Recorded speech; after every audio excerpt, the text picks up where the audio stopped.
Hi friends, అందరికీ నా హృదయపూర్వక నమస్సుమాంజలిలు. లూయిస్ ఎల్హే గారి మీ జీవితం మీ చేతిల్లో పార్ట్ 1 పరిచయం. రచయిత మాటలలో నా విశ్వాసం. జ్ఞానానికి విజ్ఞానానికి దారులెప్పుడు తెరిచే ఉంటాయి. నిజానికి జీవించడం చాలా సులభం. మనం వేటినైతే బయటికి పంపుతామో వాటినే తిరిగి పొందుతున్నాము. మన గురించి మనం చేసే ప్రతి ఆలోచన మన పట్ల వాస్తవం అవుతుంది. నాతో సహా ప్రతి ఒక్కరూ వారి వారి జీవన పరిస్థితులకు వారే బాధ్యులు. అవి ఎంతటి ఉన్నతమైనవైనా సరే లేదా నీచమైనవైనా సరే, మనం చేసే ప్రతి ఆలోచన మన భవిష్యత్తును సృష్టిస్తోంది. మనమందరము మన ఆలోచనలతో భావనలతో మన జీవిత అనుభవాల్ని సృష్టించుకుంటున్నాం. మన మనస్సుల్లోంచి జనించే ప్రతి ఆలోచన, మన నోటి నుంచి వెలువడే ప్రతి వాక్కు మన జీవిత అనుభవాల్ని సృష్టిస్తున్నాయి. మన పరిస్థితులను మనమే సృష్టించుకొని మన నిరాశ నిస్పృహలకు ఇతరులను నిందిస్తూ మన శక్తిని మనం కోల్పోతున్నాం.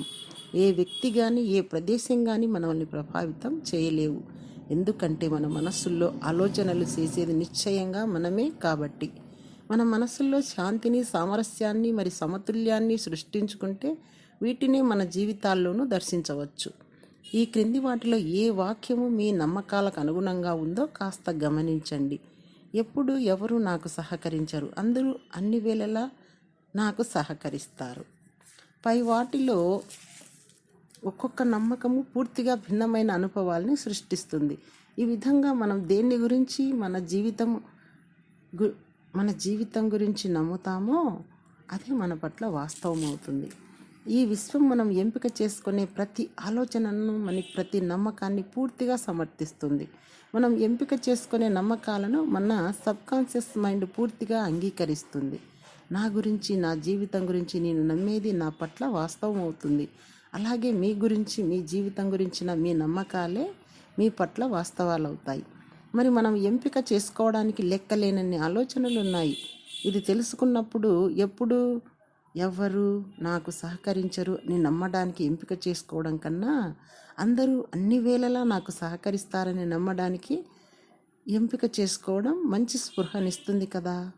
విశ్వశక్తి మన గురించి తీర్పులు ఇవ్వడం కానీ, మనల్ని ఒప్పుకొనకపోవడం కానీ ఎప్పుడూ చేయదు. విశ్వశక్తి మనలో ఉన్నట్లుగానే మనల్ని అంగీకరిస్తుంది. మరి మన నమ్మకాలే మన జీవితాల్లో ప్రతిఫలిస్తుంది. నాకెవరూ లేరు, నేను ఒంటరి వాణ్ణి, నన్నెవరూ ప్రేమించరు అనే నమ్మకంతో నేనుంటే నా జీవితంలో నేను ఆ ప్రతిఫలాలనే పొందుతాను. అలా కాక ఈ నమ్మకాన్ని నేను వదిలిపెట్టేసి ప్రేమ అంతటా ఉన్నది, నేను ప్రేమ స్వరూపాన్ని, నన్ను అందరూ ప్రేమిస్తారని ప్రగాఢంగా విశ్వసించి భావిస్తే అదే నా జీవితంలో వాస్తవంగా రూపుదిద్దుకుంటుంది. అప్పుడు ప్రేమపూర్వకంగా అందించేవారే నా జీవితంలో తారసపడతారు. ఇదివరకే నా జీవితంలో ఉన్నటువంటి వ్యక్తులు నన్ను మరింతగా ప్రేమిస్తారు. మరి నాలోని ప్రేమను ఇతరులకు నేను మరింత సులువుగా ప్రకటించగలుగుతాను. మనలో చాలామందికి మన గురించిన కొన్ని మూర్ఖపు నమ్మకాలు ఉంటాయి. మరి ఇలాగే జీవించాలి అని కొన్ని కఠినమైన నిర్ణయాలు ఉన్నాయి.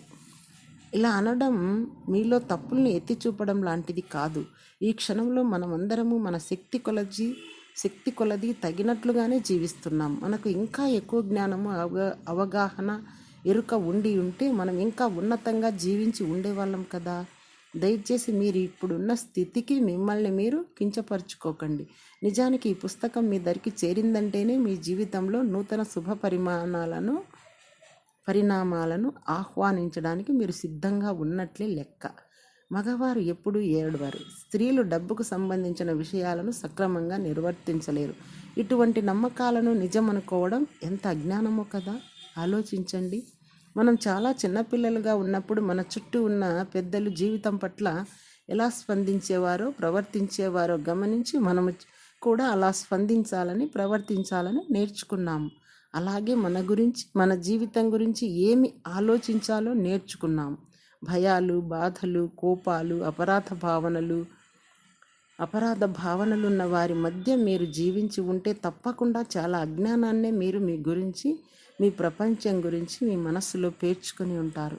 ఏది నేను సరిగా చేయను, తప్పంతా నాదే, నాకే గనక కోపం వస్తే నేను మనిషిని గాను, ఇలాంటి భావాలు చాలా నిరాశాపూరితమైన జీవితాన్నే సృష్టిస్తాయి. మనం పెరిగి పెద్దయ్యాక ఆ చిన్ననాటి భావాలే తిరిగి మనం సృష్టించుకునే తత్వం ఉంటుంది. ఇక్కడ మంచి చెడుల మరి తప్పు ఒప్పుల ప్రసక్తి లేదు. మన అంతరంగంలో ఒక కుటుంబం అంటే అదే మనకు తెలిసింది. మీతో మీ తల్లి ఎలా ప్రవర్తించేది, లేదా తండ్రి మీతో ఎలా ప్రవర్తించేవాడు, లేదా వారిద్దరూ ఒకరితో ఒకరు పరస్పరం ఎలా ఉండేవారు, ఇలాంటి కొన్ని వ్యక్తిగత సంబంధాల్ని మనం తిరిగి సృష్టించుకునే తత్వం ఉంటుంది.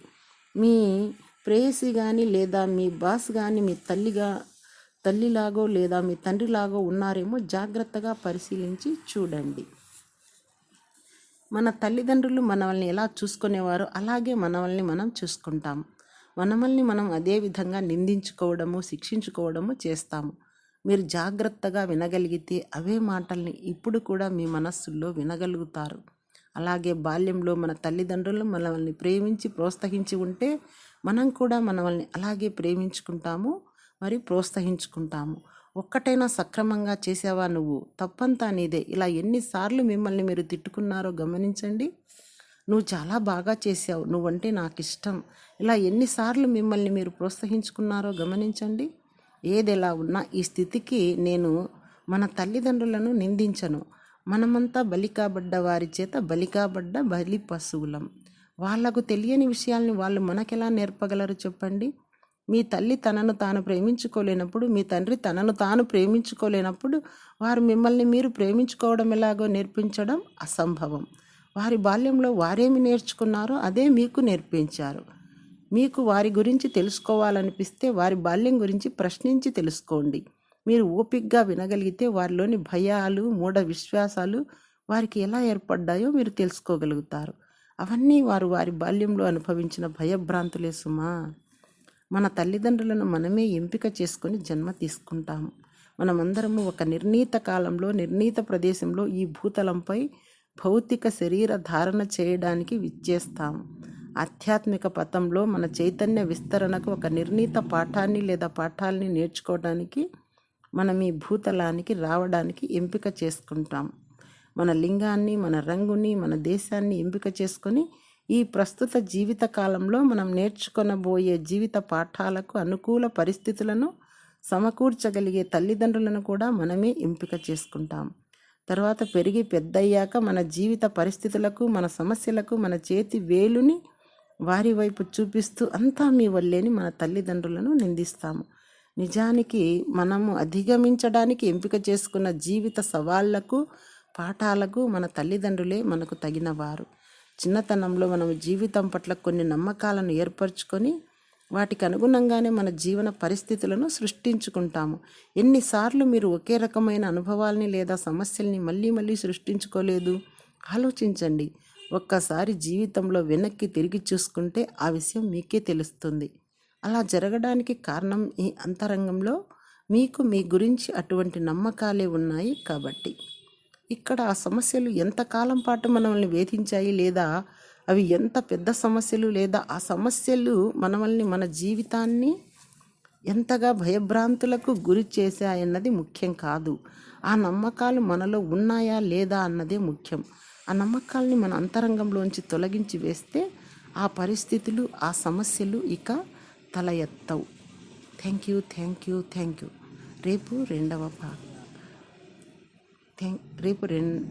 శక్తి ఎల్లప్పుడూ ప్రస్తుత క్షణంలోనే కేంద్రీకరింపబడి ఉంటుంది అనే విషయం. Thank you.